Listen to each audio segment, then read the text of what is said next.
नाजरीन, तदफीन के तीसरे रोज ही मरने वाला शख्स जो है वो जिंदा घर पहुंच गया। यकीनन मेरी इस बात पे किसी को यकीन नहीं आएगा, मगर हकीकत यही है। रोजनामा एक्सप्रेस लाहौर ने यह खबर छापी है 24 अगस्त रोजे इतवार। खबर कुछ यूं है कि पंजाब के इलाके काला शाह काकू तदफीन के तीसरे रोज मरने वाला शख्स जिंदा घर पहुंच गया। रावी रेयान का रिहायशी 36 साल मलक मुमताज चिलम इमाम हुसैन के सिलसिले में पैदल काफिला के साथ लाहौर रवाना हुआ और लापता हो गया, जिसके बाद अहले खाना तलाश के लिए दिन रात अस्पताल पुलिस स्टेशनों का चक्कर लगाते रहे, मगर कोई सुराग न मिला। 3 रोज कबल गुमशुदा शख्स की बहन थाना नौलखा लाहौर से नामालूम पुरानी लाश को अपना लापता भाई शनाख्त करके मैयत ले आई। यानी एक नामालूम लाश को जो है वो अपना भाई समझकर जो है घर ले आई है, जिसे अहले खाना ने नमाज जनाजा के बाद करीबी कब्रिस्तान में सुपर्द खाक कर दिया और आगे कुल शरीफ का खत्म भी करवाया गया। यानी एक लाश को घर लाना, अपने भाई की पहचान न करना और फिर उसकी तदफीन भी कर देना, तो मुझे इस तरह लगता है कि इस लाश का चेहरा जो था तो वो वाज़ेह तौर पर नजर नहीं आ रहा था, कोई इंसिडेंट हुआ था। उनके घर में ताजियत के लिए आने वालों का तांता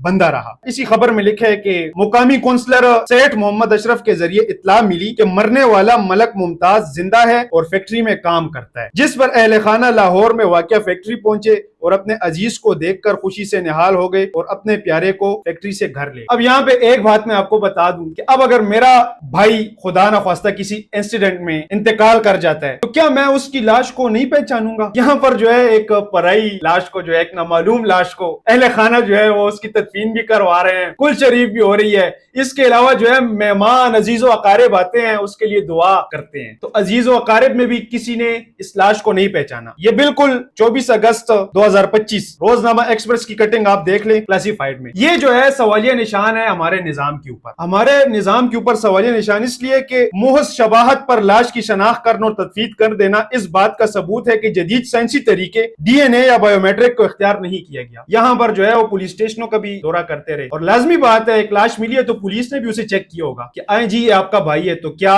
पुलिस के पास जो है इस तरह का शऊर मौजूद नहीं था कि वो जो है इनको कह देते कि ये आपके भाई की लाश नहीं है, डीएनए करवा देते। मेडिकल जो है इससे बाकायदा पता चलता है कि ये इस बहन का भाई है या नहीं। इस गलती ने एक खानदान को शदीद सदमे और फिर अचानक खुशी के दौरे जज्बात से गुजारा। यानी इनका भाई जब फौत होने की इत्तला आई कि भाई, अब एक अफवाह, यहाँ पे एक सवाल है, एक अफवाह फैल गई है कि आपका भाई मर गया है। यानी एक शख्स घर नहीं आता तो क्या उसका फोन कांटेक्ट नंबर नहीं हो सकता? तो ये एक अजीब और गरीब सा वाकया है, मगर मैं ये चाह रहा था कि हमारे प्रिंट मीडिया में छपी है तो ये अपने नाजरीन को भी इससे आगाह कर दूं ताकि आइंदा कोई इसी तरह के वाकयात न हो सके। ये वाकया इंतजामी और माशरे दोनों के लिए सबक है। गुमशुदा अफराद और लाशों की शनाख्त में मुहतात और साइंसी रवैया अपनाना जरूरी है ताकि ऐसे अलमिये दोबारा ना हो। यानी जब भी आप देखें आपका इस तरह, यानी अब सैलाब आया था तो सैलाब में भी जो है लाशों की पहचान जो है वो नहीं हो रही, तो उसकी पहचान जो है वो डीएनए की वजह से हुई है। अब ये जो वाकया आया है तो इसमें मुझे एक तरफ जो है